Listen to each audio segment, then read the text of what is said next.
मूँगफली की चटनी ना मैंने ये न बनाई है धनिये के साथ। सीज़न में मूँगफलियाँ आए ना तो इसके बड़े इस्तेमाल होते हैं। अगर हरे धनिये के साथ चटनी बनाएँ तो बहुत ही मज़ेदार और बड़ी लाजवाब किस्म का टेस्ट होता है। तो इस दफ़ा मैंने ये कोशिश की कि धनिया और हरा धनिया लिया है और साथ में जो मेन इसका इंग्रीडिएंट्स है 3 है। इसमें एक तो मूँगफली है, दूसरा वो है चिली गार्लिक सॉस और तीसरी चीज़ जो है आम चटनी होती है उसके जो अज्जा होते हैं, धनिए की चटनी के जो अज्जा होते हैं वो हैं। लेकिन इसमें मूँगफली और जब चिली गार्लिक सॉस मिल जाता है ना तो इसका टेस्ट बड़ा ही कमाल का होता है। ये दाल चावलों के साथ, खाली पुलाव के साथ, सब्ज़ी पुलाव के साथ, दही फुल्कियों के साथ, पकौड़ों समोसों के साथ, चिप्स के साथ इसका खट्टा मीठा जायका बहुत ही अच्छा लगता है। अच्छा, मिर्चें मैंने इसमें कम रखी हैं, मिर्चें अपने हिसाब से रखें और दही के साथ मिला के खाएँ तो इसका जायका और ज़्यादा एनहांस कर जाता है, बहुत ही मज़े का हो जाता है। तो ये आज की तरकीब है। मैंने पहले मूँगफलियाँ ले ली थी और ये आम मूँगफलियाँ जो मिलती हैं, सादी छोटी वाली मूँगफलियाँ, देसी मूँगफलियाँ ली हैं और देसी मूँगफलियों का जो जायका होता है ना वो मीठा-सा होता है। तो चाइने का अच्छा नहीं होता तो फिर मैंने सबसे पहले इसमें थोड़ी-सी मूँगफलियाँ ले ली हैं। इतनी एक मूँगफलियाँ ली और इनको छील के इनके वो लाल वाला हिस्सा उतार दिया और ये मैंने लिया है लहसुन। लहसुन बड़ा वाला लहसुन है चाइना वाला, तो इसको ज़रा बारीक काट लिया ताकि पीसने में आसान हो। अच्छा, मूँगफलियों का भी मैंने यही किया था कि जो मूँगफलियाँ ली थी ना उनको मैंने पीसा है क्योंकि ब्लेंडर में कुछ चंक्स रह जाते हैं, तो मैंने फिर ये पीसा था। तो फिर मैंने लहसुन है, लहसुन के साथ ये मैंने थोड़ी सी हरी मिर्चें ली हैं और मिर्चें आप अपने टेस्ट के हिसाब से कर लेते हैं। ये मिर्चें तेज़ नहीं है, ना ये मोटी वाली तेज़ है, ना ये बारीक वाली तेज़ है। तो मेरे लिए तो बड़ा हल्का-फुल्की मिर्चें रहीं, बच्चों के लिए बहुत अच्छा। तेज़ मिर्चें खाई जाती हैं। ये हरा धनिया, अब ये हरा धनिया सर्दी की वजह से ना ये ज़रा-सा ख़राब हो गया, तो मैंने इसको धो लिया था पहले। अब इसमें से ये जो पत्ते पाले के मरे हुए हैं ना, ये मैंने निकाल देने, सिर्फ़ हरे पत्ते रखने।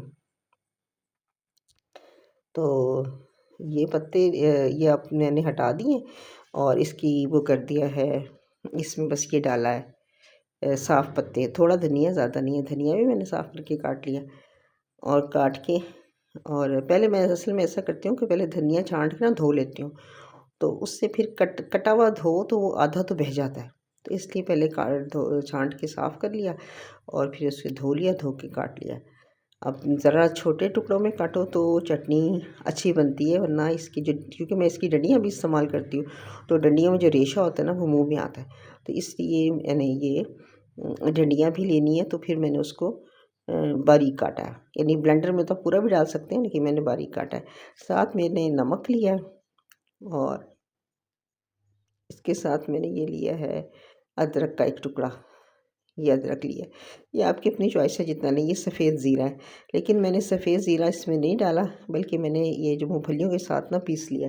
बल्कि पहले आप सफ़ेद ज़ीरा पहले पीस लें, फिर मूँगफलियाँ पीसें तो ज़ीरा अच्छा पीस जाएगा।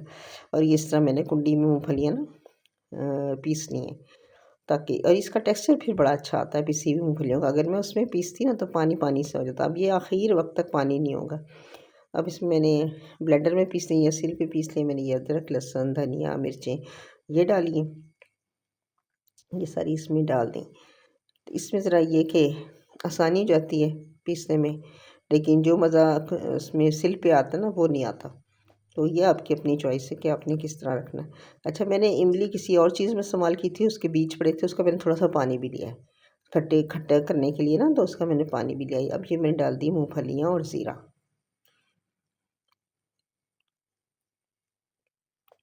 इस तरह डाल दिए। अब ये वही बताई थी ना, इमली के बीज पड़े थे तो मैंने थोड़ा सा पानी डाल के ना उसमें किया, तो ये इससे ना ये थोड़ा सा खट्टापन भी आ जाएगा इसमें। और ये डाला है चिली गार्लिक सॉस। अब ये मैंने तो देखें इतना डाला है, ये अगर आप कम ज़्यादा ये भी आपकी अपनी चॉइस होती।